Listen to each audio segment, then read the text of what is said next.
This is ABS, Heartbeat of the East.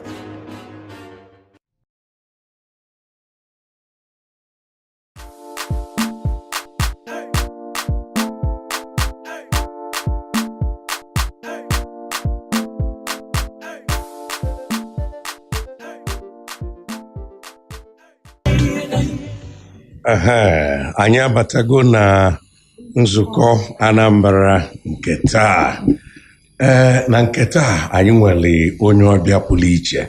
Mana na nzukọ Anambra anyị na-eji wee na-edozi obodo, na-akọwara gị ife dị iche iche ịmara, na-agbazikwele gị etu ya esi na-ebi ndụ wee na-aga ọfụma. Mụnwa bụrụ ekwurefe na-asị gị sonyela anyị na nke taa. Mana ọ bụrụ na sọ mụnwa na-eme ya, ọ nwekwa onye m na ya nọ. Afọ m bụ Priska Nwankwo, na-asị unu nnọọ na nzukọ Anambra. Yes. Onye ọbịa pụrụ iche anyị nwee taa bụ ama m na ịnụ afa ya ama dị afa, mana isonyela anyị na program a na-abịara gị na 88.5 FM mana Facebook Live, ma ị gaa na Facebook page ABS isonyekwala anyị online.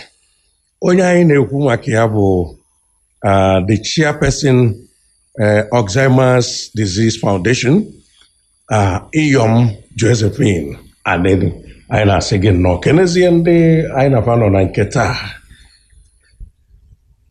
Kene ndị na-ege anyị. Daalụ na ndewonu.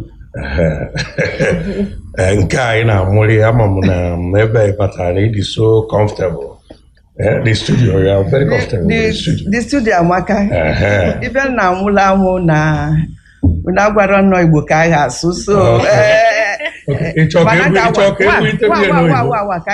ịsụba nnọọ n'Igbo. Maka ekwete m nnọọ sisụrụ Igbo. Anyị na-asụ. Anyị amaghị anyị amụta, anyị amụrụ ya. Yes. Ibe anyị ji emekwu ya n'Igbo bụ ka ma nne na nna ma ndị nọ n'ime obodo ka onye ọbụla wee sonyela anyị. ABS ewinigokwu awọdụ, nnekwu awọdụ dịka anyị tụ wee na-akwado asụsụ Igbo. Ebe ịbịa taa bụ ka ị kọwala anyị maka this Alzheimer's disease. Before then, anyị achọgodi ịma ibe your foundation na-eme ka anyị wee gaba n'iru. Foundation m bụ Alzheimer's Disease Foundation. Ibe anyị na-eme bụ ịkọwa ibe bụ Alzheimer's disease na ụdị ọya na-esogechie. O nwere ibe ndị ọcha na-akpọ dementia. Dementia bịa bụrụ aba eji wee na-akọwa ọtụtụ ọya. Alzheimer's bụ ofu n'imeba. So ibe anyị na-akọwa bụ da ibe anyị na-eme na foundation anyị bụ anyị je na-akọwala ndị mmadụ na onwekwa na ọya dịka dementia, na onwe ọya dịka Alzheimer's.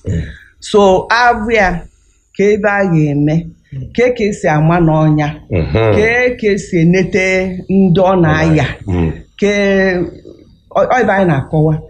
Maka na anyị bụ dat na ọya anwa dị n'obodo, ọ dị na communities anyị, mana ndị mmadụ bịa ama mụọ ibele ka m ga-ekwu ya ga na-eme ibele. Before anyị jee na nke ahụ, ka anyị naghachizie ka ị kọwala anyị ibe that Alzheimer's disease and onye nwere ihe etu esi amụ ya, ma the symptoms, onwe types, onwe ụdị dị iche iche. Kọwaziela anyị ka anyị wee. Enwe ụdị dị iche iche a na-akpọ dementia. Ọ dị n'ụdị dị iche iche, mana Alzheimer bụ ofu ụdị dementia nwa. Ibe na-eme na dementia bụ na ọ na-abịa onye anwụ a na-elozo ibe, onye anwụ ike ọ gaghịzi ama ka esi ekwu okwu, ọchaba ịkali ụka ọ gaghịzi enwe ike ịkali nwoke, ọ nara aghọtacha ibe. Onye anwụ ike na-ebu ezi, ọ bụ na o jele abịa ịnatazi bie, ọ dị confused. biko ndị Igbo anyị ga na-etikwa ebe oyibo bata biko unu amak na m fail n'Igbo so far no ghọta ebe nne so onye anwa dị confused ọhazi ama bie ọhazi ama ezi ọ ga-esi wee nagharị ibe onye ahụ na-emebu mbụ o nwere ike ọghara ama o nwere aga palụ moto ba si na ajije Ọnịcha olu Ọnịcha ọpaki ya moto ọghazi eloti ka ọpaki moto ọghazi ama ike o si wee nyaluo Ọnịcha olozogo then o nwere ike abamazi eyi adị ọ bụrụ ụmụ nwaanyị ọghazi ama ka o si etohu onugbu ịmagide dị na-agbụ ya ghalịghalịghalị ụfọdụ a na-akali ya na ndị nwa na-akali abụzi ụdị a nwee chee nọ ala na ahịa ya nke ndị Igbo na-akpọ ntamu ọ na-atamu ma ọ bụ na-akali ụka ọ na-akali ezigbo ụka ma na-amụchagharị ebe sọsị ya nọ ya na ndị nwa na-akali onye bụzili ya si na ala abịa gọbụrụ ala nke nwa nwee ike ịbụ ihe ndị ọcha ga na-akpọ hallucination ọ sịrị na ndị nwa na onwe ndị na-abịa ịlụsi ọgụ na polisi na amị na ba ji ebe anụnwa ivi aka ọ na struggle ịmago behavior omume ga change cha nọ orike so ebe ịkpọrọ nke a bụ dementia which is part of the Alzheimer's bụ a form of dementia. A form of dementia. Onyanwa bụ the most common form of dementia. Madam Josephine, ịma na mgbe ị nọ na-ekwu okwu ị nọ na-asị na ndị na-aya this Alzheimer's disease ha na-enwekarị mmụọ nchefu mana before ị bata na mgbe m nọ n'ezi ka m nọ na-agwa ụfọdụ ndị anyị na ha na-arụkọ ọrụ ebe a na ife anyị ga-akpata ata na nzukọ Anambra ofu onye a na-ajụ m kedu ife bụ Alzheimer's disease na-akọwara ya maka ihe dementia and forgetfulness a o sị m na ya nwa na-echefukarị ihe which means na ihe ọ na-aya so onye chọrọ iju na ichefu ihe nke otu nke awa ọ dị iche na nke anyị na-ekwu gee m ntị onye ọbụla na-aka nka mmadụ kaba mgbe ilube like 50, 60, 70, 80 ị ga na-echewe ibe inwe ike anụ ọ bụ na ugodi ka ewụsa ika ifutesiri abachigolie ka onye wefuli ebe a maka ịnozogo na-ebe ka idere ije na-achụ ya nke ọzọ kwa ịghọtago so o nwere nchewu na-abịa with nka ndị ọcha si na nke nwa bụ senior moments those senior moments abụrụ dementia abụrụ dementia mmadụ niile inwe ike karịkata mụ na karịkata ma nsị kezibe nwanne abịa ekwupụta ka anyị kwụsị nke ahụ abụrụ dementia o nwere many other things ya ga ịbụzi anya ije bụ dọkịta o nwere ndị dọkịta ga-eme test o nwere test a ga-eme ga-eji mara that na onye ahụ eluzugo ife ndị ọcha ga-akpọ cognitive ability mgbe ahụ ya dị enwezi ike ịkali ụka or logic or reasoning or gbakọ ibe or denwuo ibe ndị dọkịta n'ezie nke ahụ bụ ama na dementia abatago mana ị ga-eje nete bụ dọkịta mụ nwa bụ anụ abụrọ m dọkịta si enwere m ike bụ mmadụ bụ asị na onye nwe dementia maka enwere m ọzụzụ nke ahụ kama na ndị dọkịta eje dọkịta bụzia gị si na inwe dementia enwere m ike ịgwa gị ka ị ga-esi wee na-ama na-eji enwere m ike ịgwa ndị bụ unu ka ba ga-esi na-ama na-eji ọnya ka Alzheimer's Disease Foundation na-eme dịka enwere ike ịmụ mmadụ onwe that disease ka onye a na-eto with age maybe nri ọ na-eli ka etu o si akpa agwa ya ebute that disease o nwere onye a na-amụ with dementia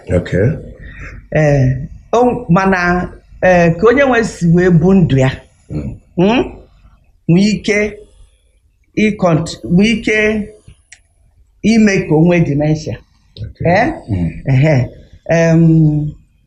gekwanụ m ntị ọbụma unu asịkwana na nsị o nwe onye ọ ga maka ọ dị iche na mmadụ Okay. o nwere onye ga-aṅụgide mmịa ruo 100 years o nweribeghị eme ya mana o nwere ndị ga-agaba aṅụwa mmịa o nwere ike ịkọs ịghọtago ise siga ịdị na-ebu depression, that is depression ịghọtago ịpa ụwa n'isi oge niile all that kind of thing nwee ike ịkọs dementia. Accident ụmụ ụdị accident mmadụ nwee ike inwe o nwee ike ịkọs stroke nwee ike ịkọs dementia. Like I said, lifestyle, trauma, ife dịka na mmadụ ife mere mmadụ n'isi. The thing is no disease brain ụbụlụ isi. Okay. All disease ụbụlụ. And ọ bụ na enye dịka na imaging ị ga-afụ that na brain onye anwa ma ọ bụ ụbụlụ onye anwa na-shrink. Okay. All disease of the brain. That's no genetic factor. Genetic factor meaning that na no ike inwetie because na nne mo na nne ya na ndị bebe na nne. Mana ọ bụrụ onye ọbụla nne mo nne ya nwe ga-enwe. O nwere ndị na-eme research achọpụtago na mmadụ niile nwelu o nwere protein dị mmadụ niile n'isi nne na nna o nwere 1 2 3 4 ọkwa ịghọtago. So nne gị nwere ike nye gị 1 nna gị enye gị 4 ghara enwe dementia. Even though na nne gị nwere ike nwee 1 and 4 for instance nna gị enwe 4 and 3 nne ga-enye gị 1 nke nna ga-enye gị 4 nke ya na-enwe dementia. Ibu ndo na nyanwa nwe ịghọtago. So mana nne gị nye gị 4 nna gị nye gị 4 ị ga-enwenata ya ịghọtago. So ọ ka o si adị ọ kpata ọ bụrụ mmadụ niile nne enwe ma nne ya nwe ga-enwe onwe ndị ga-enweta nwe ndị na-ama enweta. Okay, nwere otu esi ga-eme ka ụdị ihe a hapụ ime maka na o nwetugo o nwere nwata nwa agbọghọ na art film ọ na-eme ihe onyonyo a na-akpọ ya Angelina Jolie. So na be ha na agbụrụ ha nwere history breast cancer. So ọ chọpụta that she's likely to have breast cancer ọ ga-mee surgery ewepụ some cells so it reduces the risk of her ever contracting breast cancer.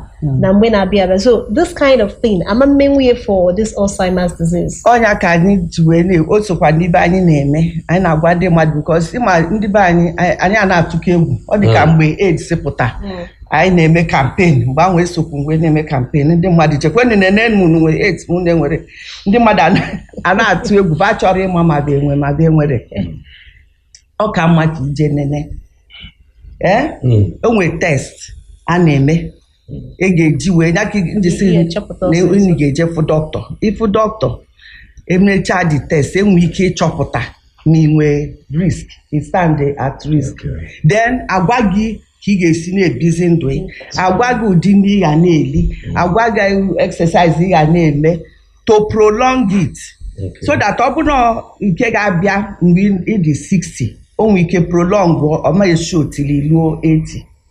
Ịghọta. And ibe anyị ji wee na-ekwu eketa anụnwa maka ọ dịzi ka gasị na ọkali mana ibe o ji wee dị ka gasị na ọkali eketa anụnwa bụ because na ndị mmadụ na-ebizi ndụ ogologo maka ọya na-abịalụ ndị agadi ọya na-abịa n'agadi ọ nara abịa n'ụmụazị ọ nara egosi n'ụmụazị except in very rare cases. Like agadi from what age? Agadi from 60, down. 70, 80, 100. So because na ndị mmadụ na-ebizi ndụ ogologo kpata eji wee na-abịa maka ọya mana nsị na ọya ndị agadi na-eche na abaghị enwe mba mana ndị agadi na-enwe ọ bụ na o nwere ga-enwe ọ bụ na ọ ga-egosi ọ na agadi ka ọ ga-egosi. Okay. So maka na anyị na-ebizi ogologo ndụ kịta anụnwa o wee na-egosizi ndị mmadụ wee na-afụzi ya more than before. Dịka i kwuru, kedu na-enwekwa preventive measures like na etu mmezi na-ebi ndụ m ka m wee gbe na-enwetanye anyị alike egwu anyị etu anyị eji na-ebi ka o wee gbatị aka ma ọ bụgodị na anyị enweta preventing dementia, ezigbo ndụ, ibi ezigbo ndụ, ezigbo nri ahụ abụrụ a lot of vegetables, fruits, mkpa akwụkwọ. Ịma na ndị Igbo na-elibu mkpa akwụkwọ rinne mgbe mbụ, mana kịta anyị niile na-emezi takeaway ka anyị gharịkwa na chadịba ndị mụrụ anyị ezigbo mkpa akwụkwọ, especially ndị Igbo. Anyị na-eli akwụkwọ, na-eli mkpa akwụkwọ, na-eli mkpụrụ osisi, ịṅụ n'oke mmịa. Sugar adịrọ mma for the brain at all. Sugar, painful sugar adịrọ mma for the brain. So wetunata aka na sugar. Maka onye ịma na ndị onye kaba nka ọ dị likely na ọ ga-enwefe dịka diabetes. Is a factor. To dementia. As a result of a sugar intake. Sugar intake, sugar and other things make it cause diabetes. So, ịma na mmadụ kaba nke ọ ga-enwe diabetes, ọ ga-enwe raised hypertension. So, ịkabara n'aka, make sure na ị na-eje afụ doctor. Ka make sure that na ị nwere diabetes and na control hypertension. How often can we see our doctor for that routine checkup? As often as you can. As often as you can. Onye dịka mba, ana m eje abụ doctor kwa mbọsị. Mana kwa ụtụtụ, ntetere nene blood pressure. Ejimaka m nene sugar m. Man ọ dị sam na-agala onwe m. So mana ọ bụrụ mmadụ na-enwe ike igote the equipment, mana ihe egote nwunye ọ dị mma ị na-enene. If not, ije even ọbọdị sọ doctor, ndị chemist na-enene okwu kịta, ije kwuo na chemist enene ọbọdị once a month nene make sure na ị nwere diabetes, ị nwere hypertension, ị na-eli mkpa akwụkwọ, ị na-eli mkpụrụ osisi, daa nwoke mmịa, ị nara ese siga, ụmụ ibe awa niile. Even though nwekwa nke ọzọ ndị okenye ya na-enekwe na anya unu maka emere na ọsị anaghịzi agụta nwa ibe. Check your eyes, even though it has nothing to do with dementia. Although na onye nwee dementia, ọ na-affect kwa ka o si abụ ụzọ. Yes, ọ na-affect kwa ka o si mbudis Alzheimer's, ọ na-affect ka o si abụ ụzọ. O nwere ike ebe anụ ọ na-aga ibi akọ na-ewenye ọkpa enu, ị na-asị ọgịnịzi ọ dị aka ga-asị na onwe oghele dị, o nwere ike inwe uche anaghị enye measurement, o nwere ike measure the distance ọtago. So that kind of thing we can mee ọda. So ọda another nsogbu adịkwa ya. Ndị mmadụ, a lot of people amarọ maka ọrịa because nna gwa gị na ozugbo ị posturu na ị ga-abịa today kwu maka Alzheimer's a agago m round jigodo some of my friends ha na-ajụ m kọwara ha iwe Alzheimer's. Ife a na-ekwu, ife ikwu bụ eziokwu, ndị mmadụ amarọ maka ya. Mana na-afụkwa signs of it a na-atapritie na different way. Ụfọdụ asị n'ala, ụfọdụ asị na-amoosu, ụfọdụ asị na iwe onye nwe ji aka wee mete. So no, you can go round and round. So ọ ya kpata anyị ji wee na foundation anụ anyị ebe ọbụla anyị nwere opportunity. Ọ bụrụgodu n'ụka ebe ọbụla akpọrọ m ana m eje.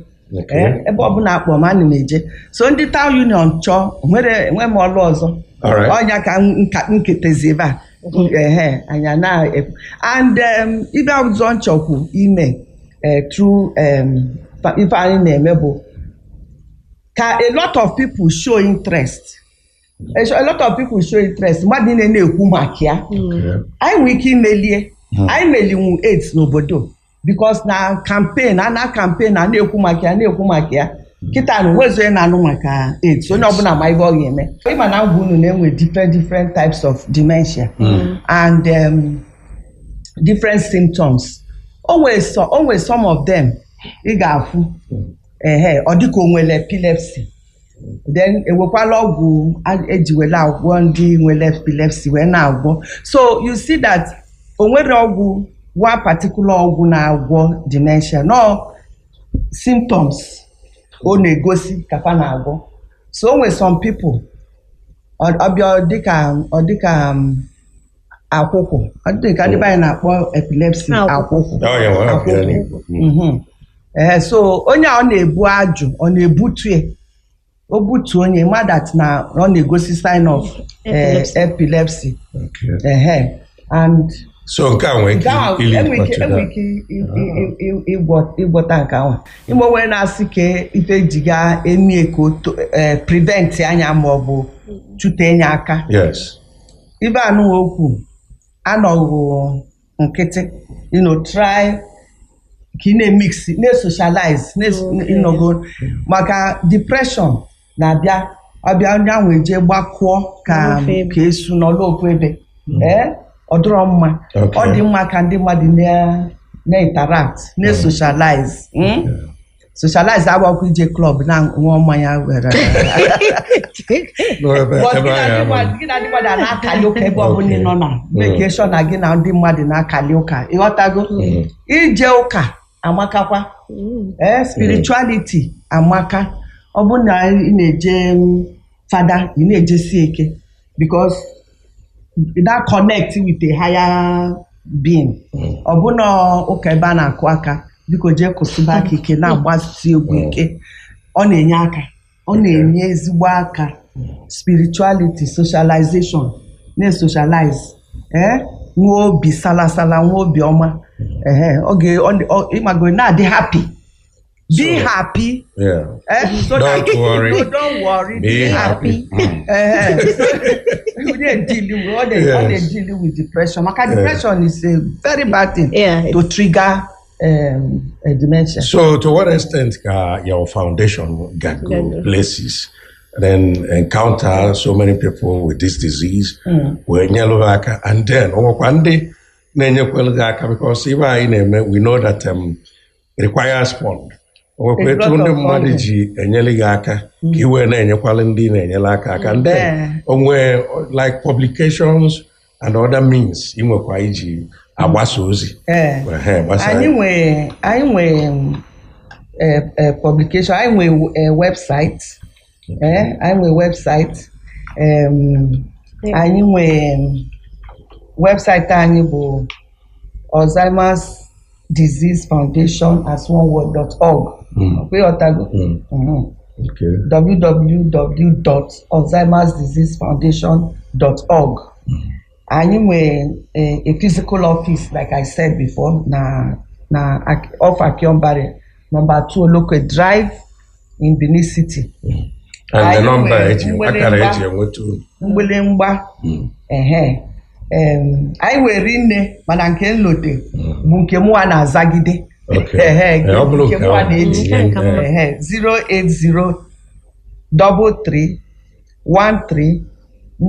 08033139506 enyekwu ya ọzọ not 9 not 8 atọ 33 okay unu si m sụọ n'Igbo inwe ike nye nke a n'oyibo okay ndị mmadụ wee ghọta ya mma 8 atọ ofu atọ itenaanị ise not isii gbagam for you nye onye kpọrọ nke a nwa ajụjụ onwe jụọ text WhatsApp then email address anyị bụ Alzheimer's Disease Foundation @yahoo.com anyị nwe ka anyị wekwuola okwu then anyị bụ registered Babiala. Registered Babiala. I did registered na yo. No, your state. Bikonu, egonu. Onye nwe ya anyị bikonu. Ọ ka njụ na na-enwetakwa enyemaka dịka onye ọbụla etu ọbụla onye ga-esi wee nyere anyị aka ọ bụrụ ife ABS mego kịta yọtago o nwere aka lulu nke maka na agbasago ebe anụmanụ ụwa niile ma bụ na akwụbịa nọ milion ọnụkwụ nye aka ekene dịrị unu onye chọọ inye aka nwa akaụntụ ọ ya kwụnye gị enye aka ọkpọzi ya nọmba gịnị ya kpa ọkpọ nọmba anụnwa akpa anyị nwere akaụntụ anyị nwere ADF akaụntụ ka nkwu eziokwu apara anya n'isi apara anya n'isi mana akpọ nọmba anụnwa anyị ga-enye gị daalụ kerezi ozi ị nweziri izi ndị na-egezi anyị na nketa na nwa nke oge ka anyị wee pịachie biko ibe na-ayọ mma niile bụ dat na anyị na-ekpe ekpele ka anyị kaa nka mana I got joy to another ekpele to that ekpele. Chineke nye anyị ogologo ndụ na-arụ ike na-arụ na ụbụrụ. And dị healthy. Then ndị n'aka akara nka abụrụ ọya. And ifu ndị kalụ nka na-edova anya maka ọbanwa mụrụ unu. And unu na-ekpekwa ekpele ka unu ka nka. Yes. Ibu unu mekịta anụ ụmụ ikolobịa na ụmụ agbọghọbịa na ndị aka akara. Ibu unu ọkụ si wee dozieli ndị otu anyị karịgo ọnọdụ ka a ga-esi dozizi mgbe unu ga-akakwa. Maka I'm sure unu niile chọọ ịka nka. Yes. So unu malụ ibu unu chọọ ka emelu unu bido nyemebeli na unu na ndị niile kalụ nka unu bụ na Nigeria tata. And ndị kalụ nka ka nwee ibe na offer to society. Ogodu sọsọ ịkọlụ unu ka o si dị mgbe mbụ. Education. Iyom daalụ n'isonye ndị be anyị unu anụgo n'ụlọ ya negidenu ndị kara nka anya maka onye ọbụla ga-akakwanụ nka else ị chọrọ ịnwụ mgbe ide na nwunye ikorobịa mana ọ bụrụ ekpere anyị na-ekpere onye ọbụla so unu fụ ndị na-aya this Alzheimer's disease biko nyerenụ ha aka ka obodo anyị na ihe niile na-agakwa n'ọfụma na obodo anyị bụ Nigeria. Iyom daalụ n'isi daalụ because Iyom Josephina Nene chairperson Alzheimer's Disease Foundation anyị na-ekene gị dịka ịbịala wee tụnye anyị nyamba azụ maka na isi olu wee bịa daalụ mụnwa bụziri onye kwunife na-asị unu kpọzi ya nọmba o nyere unu o nwezi ajụjụ unu nwee ọ na-ajụọ ndị nke sonyekwe na anyị jụọ ajụjụ mekwe contributions anyị na-ekene unu mụnwa bụziri onye kwunife na-asị unu anyị ga-anọrịkwa n'oge awa echi. Afa m bụ Priska Nwankwo ndị be anyị daalụ unu.